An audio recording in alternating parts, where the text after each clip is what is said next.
I think the first job of the day is wash all the coolant off the side of the panel. Someone did say that it can discolour the paint as well, so we'll get that hosed off. I won't be hand clean. I'm going to look at Hunter Pack with the NFU education team.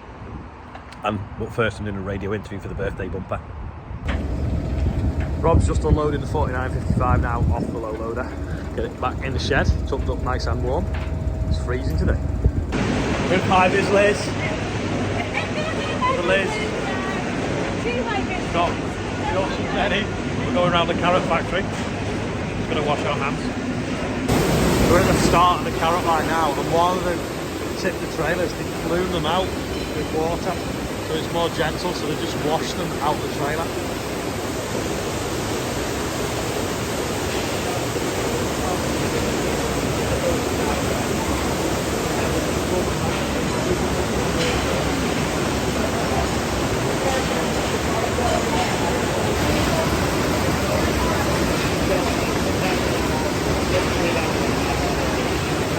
Cyclone separating the stones.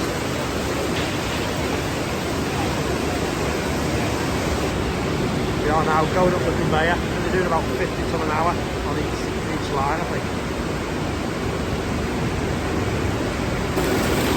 These we dug a few hours ago, overnight, brought from Norfolk because that's where they started digging at the moment. Now they're dropping it into the washers. It's been flumed out the trailers so they don't damage them. The land in all that water now again so it doesn't damage them, and into the washers. They've had a good wash now. This is a hydro cooler, so you can't see, but that's frost. It's dropping cold water on them and reducing them down to 5 centigrade, and it doubles the shelf life of them from sort of like 2 to 3 days to about 6. Stops them going rubbery and crisp. And this time of year it takes about 12 minutes to come through the hydro cooler. Cool them to the right temperature before they go off to be polished. Brushes in there spraying water, polishing them, and now they come out really shiny.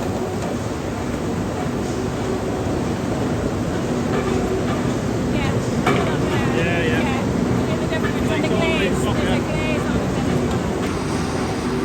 And now they're graded by these rollers, so they've all got different sizes as they go along.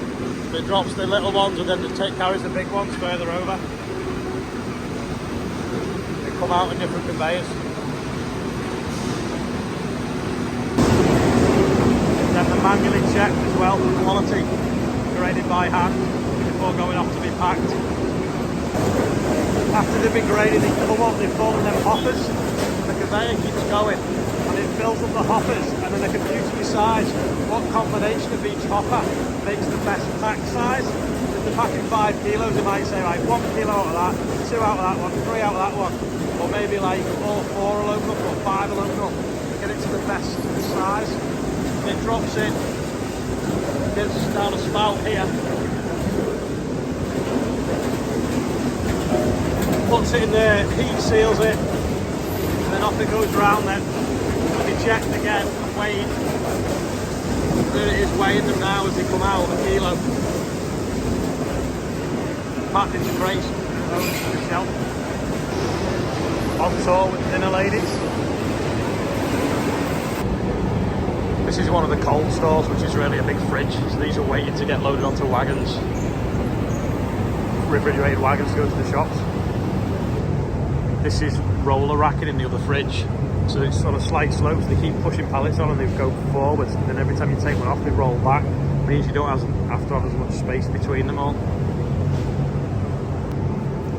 If you put one pallet on and it goes back, then you put the next pallet on that one and that goes back, and then the third one stays at the front. Clever that. This is a loading bay, so the forklifts come out, they can adjust that ramp to the height that they want, and the wagon's on a lowered yard outside and it's drive in and out. So this is where the wagon's back up to the ramps now. This one's the one that we just see loaded. And off it goes. That was a little bit from Hunter Pack. Anyway, there's more of it than the Real Country File on Sunday and the classic truck collection that they own. Just putting a cable on this so that we can see if we can get the baler terminal to come up on the screen. So we don't use that box up there. Makes it easy to swap between tractors. It's loaded. It's class. It's a good sign. T and Dave have just been for a load of wheat. Just keeps loading, doesn't seem to be doing anything. Is it working? No. Police are here. What have we done? You might remember this guy from the tractor run at Christmas. He's the guy that makes it happen. He's the one that closes all the traffic lights off and gets us through and keeps us all in a convoy. Anyway, he needs my help this time. He's raising money for police officers that have been lost their lives whilst on duty. And every year they have a big event and they take all of the children of the bereaved, is it? Families, yeah, to Thorpe Park, and they do counselling for the wives and the partners and different things like that. So what he wants to do is try and raise £1,500 quid. 1,500 He's up to a little bit so far. We want to try and see if we can do it in the next 24 hours. So because this guy makes the tractor run happen, I want everyone that's watching to follow the Just Giving link below this video, and let's see if we can get him over the 1,500 quid mark within the next 24 hours.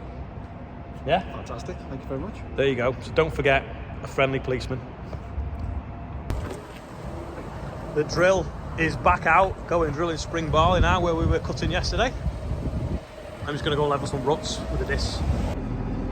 Policeman is going. Now he's convinced that I won't be able to get him to that target overnight. He thinks it's unachievable. Well, I've raised lots of money for charity in the past, everything. So please, if you can, click the link below and let's see if we can get them over the line, because he's brilliant, and without him we couldn't do the tractor run.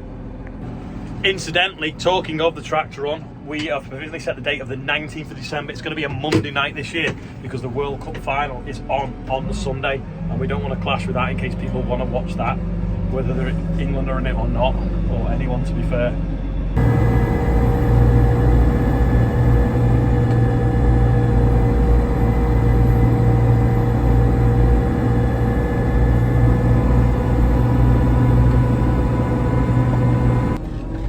Lots of reflection on the glass. We're just arrived at the field now. Baler is nearly finished. The straw is nearly loaded.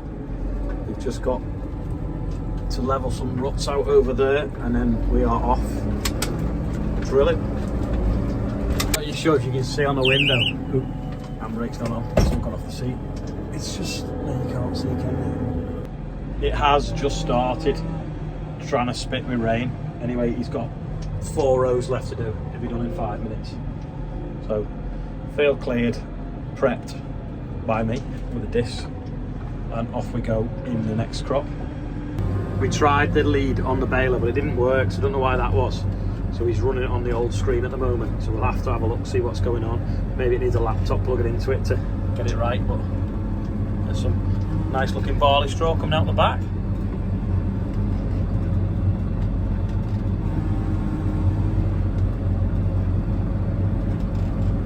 Wait for a bale to fall out. Hopefully Rob's adjusted it to the right length, because we were baling 6 foot hay bales. Now we want these 8 foot. We'll see what length it is when it falls out. There we go. It's about 8 foot. Yeah, it's just a few ruts here. I've been over it once. I'm just going back over it again now.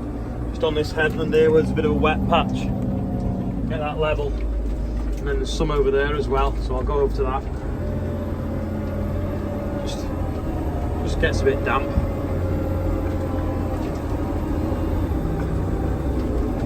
There we go.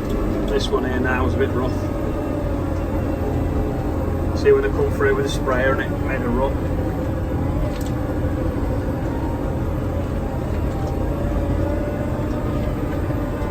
There we go. See ya. If you look now, the discs have flattened them off pretty well. There you go, you can see the rain on the window now, can't you? Even on the mud guards of the tractor. In fact, there you go, put the wiper on so you can see better.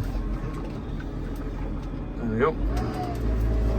Just in time, they've just finished. Hopefully Andrew will get it drilled before we get too much. There he goes. Drilling barley. Not really into moisture, it's so dry. Hopefully we'll get some rain in a minute. There we go. And it'll be up in about 5 days probably. Just turning the tap off to go down the road. Now we're folded up. So the tennis balls in the hole that Joe made. we go. We've got the bales and the baler leaving the field and the drill already in the field. That will do. So 20-hour fallow. We'll leave Andrew to it. We're going back now with the straw and the baler and the disc. It's probably going to be a bit windy when I climb out, but we've just come to see the oilseed rake now. It's turning nicely. It's like the colour of a hare's back nearly. Might have to spray it with some Roundup in the next few days if it's not windy, and put a pod stick on to stop the pods shattering if we get any hailstone or high wind. Green one here now, and even that's got black seeds in it. So some of these ones will definitely be black. In fact, that's even quite brittle, that one. See how it's smashed open straight away? The wind can shake it out. Tony's making good progress here now. It's all ready for the gazebo-y thing to go up. He's laid the flags for the boiler off the hot tub and where the burner thing going. I forgot what it's called. Chimney. It's raining now as well, properly raining. Rich has just brought some of the steel up. It's plenty strong enough. Quiz question, what colour should we paint them? Red oxide red or the green of this shed over here? What do you think? Let me know. Birthday bumper, shortest one for ages. Ethan Wright, happy birthday. £4,429 we have raised so far as well.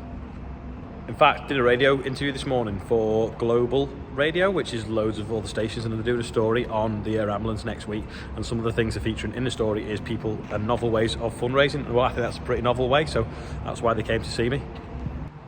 Anyway, talking of fundraising, let's see if we can get the main policeman, the guy that makes the tractor run happen, over that mark. If everyone that's watching just gave £1, it'd be loads of money. If everyone gave £1, it'd be like 20,000 by tomorrow morning. But even if just, you know, all of you can just give a tiny little bit, let's see if we can do it and see if we can make a difference to the people who have lost their fathers or mothers in the line of duty looking after us. So anyway, that was me preaching for a little bit. The link is below this video for that anyway, and I will see you tomorrow, and here's a guest outro.